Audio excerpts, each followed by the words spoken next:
Hola, it's Avi and welcome back to my channel, Mother Mindset. Today we're gonna switch gears a little and I haven't done a follow-up video. Actually, lately I've been getting a lot of questions on my channel, like in the comments as well as in my DMs about blighted ovum, my experience with that miscarriage, how I coped after and things like that. So I wanted to do a follow-up video for you all and just share my experience as well as share what you can do after you've experienced a blighted ovum miscarriage and even just a miscarriage in general. And so stay tuned. This video is actually in collaboration with my friend, my Christian friend Amanda over at Staying Kingdom Minded on YouTube. So make sure that you check out her channel as well. She will be doing a similar video with her experience and I will link her channel down below. So let's get straight into this video.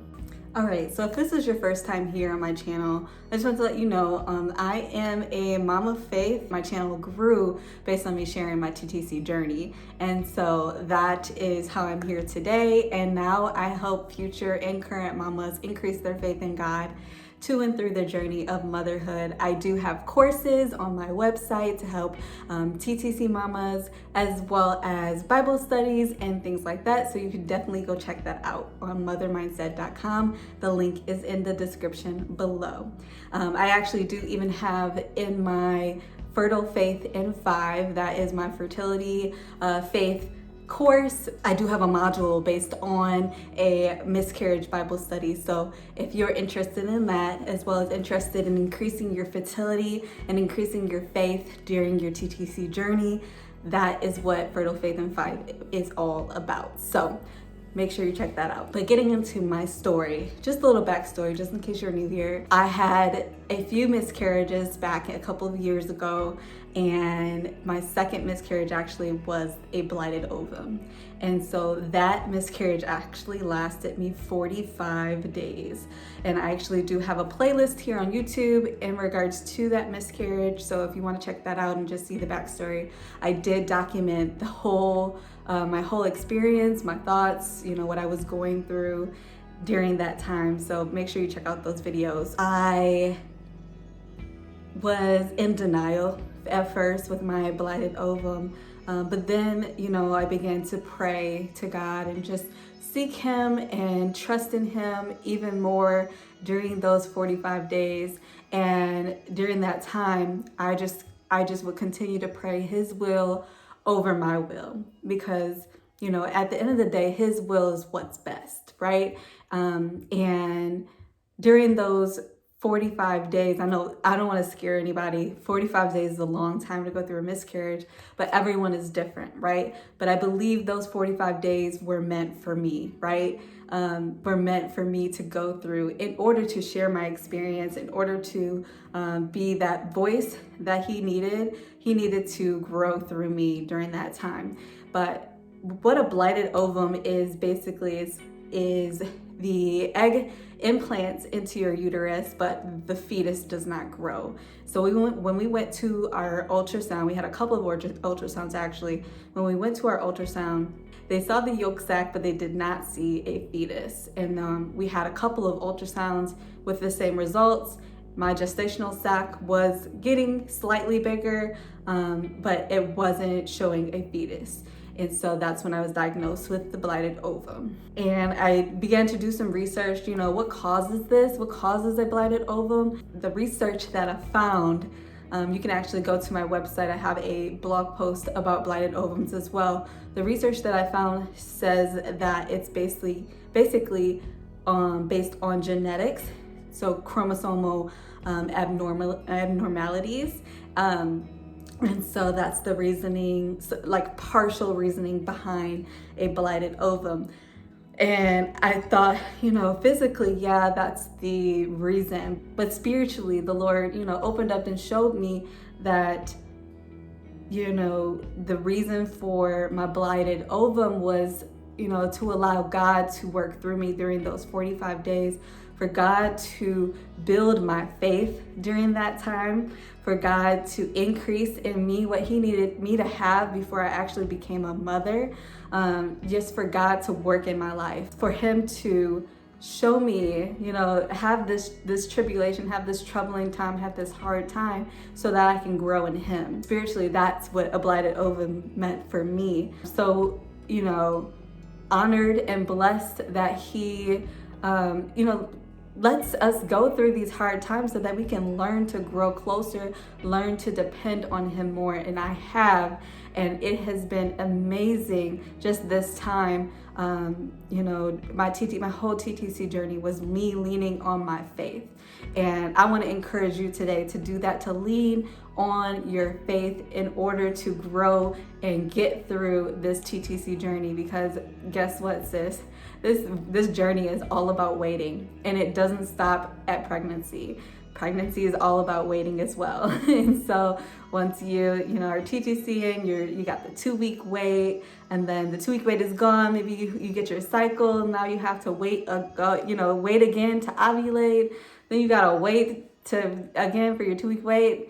You get pregnant, you gotta wait some more. So it's all about waiting, but the wait is so much better when you have God on your side. So let's talk about what now. Like I've had this blighted ovum diagnosis, and I don't know what to do. Like I'm stuck. I feel so alone. Let me tell you, you are not alone. You are not alone. 1, you have God on your side. 2, I would love to talk with you. You know, you can definitely DM me on Instagram, and let me know your experience, and I would love to give you some encouragement. But you are not alone, sis. I know that it can feel very lonely when you go through a miscarriage, but let me tell you, I decided to share my journey, my whole TTC journey, my pregnancy journey here on YouTube, because I want you all to know that you're not alone, okay?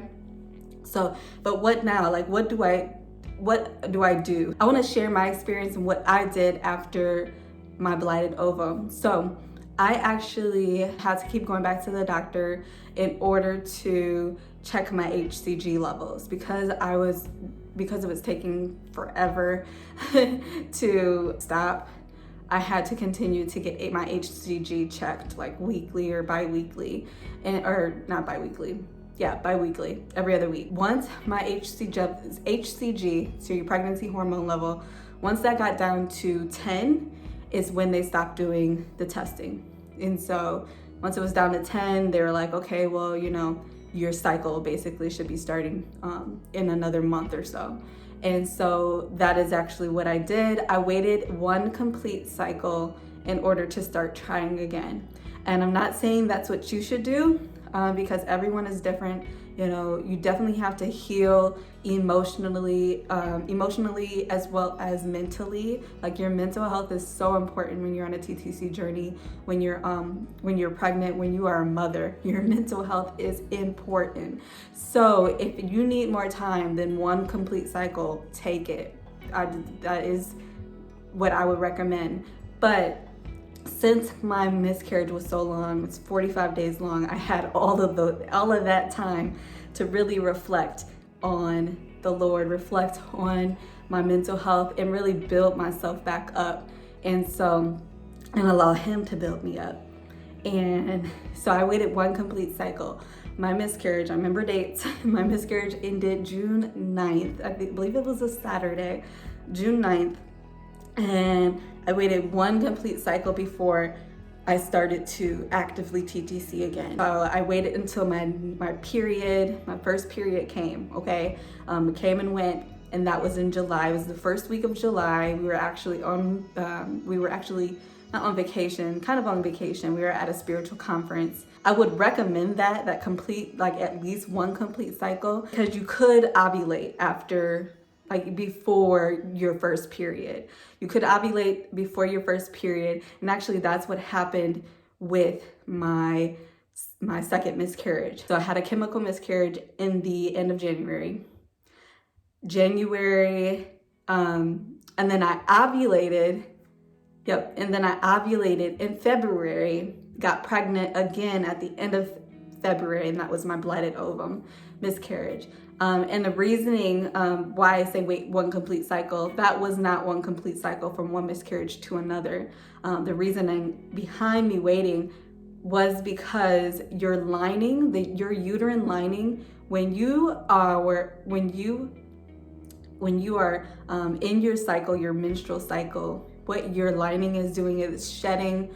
It is shedding and regenerating a new uterine lining, a new healthy lining, right? If you don't give your body that time to regenerate, that time to process like that new lining, that healthy lining, it's still working through like that, the damage, right? Just to kind of put it into regular terms, not medical terms, but it's still working through that damage. And you want to make sure that everything is healed before you attempt to implant another fetus. And so that is the reasoning behind my 1 complete cycle, so that that lining can have time to shed again and to rejuvenate right after a menstrual cycle. And then, as some of you know who have been following me for a while now, I did actually conceive after that 1 complete cycle. I conceived my baby girl. She is now 1 year old. She's a 1-year-old. She is 1, and I'm actually currently pregnant with baby number 2, who could be coming at any time now, including right now. And so I just wanted to encourage you, you mamas who have been through that blighted ovum or are currently going through something like that, that the Lord will surely get you through as long as you depend on Him, trust in Him, and give your TTC journey to Him, right? Allow Him to work in your life so that you can continue to build your faith in Him, continue to build your faith in this journey. And I just pray that you have been blessed by this video, that this video has given you some encouragement, as well as some insight on what a blighted ovum is and how you can get through it during this time. And I just pray that you have a blessed day. In Jesus' name, amen.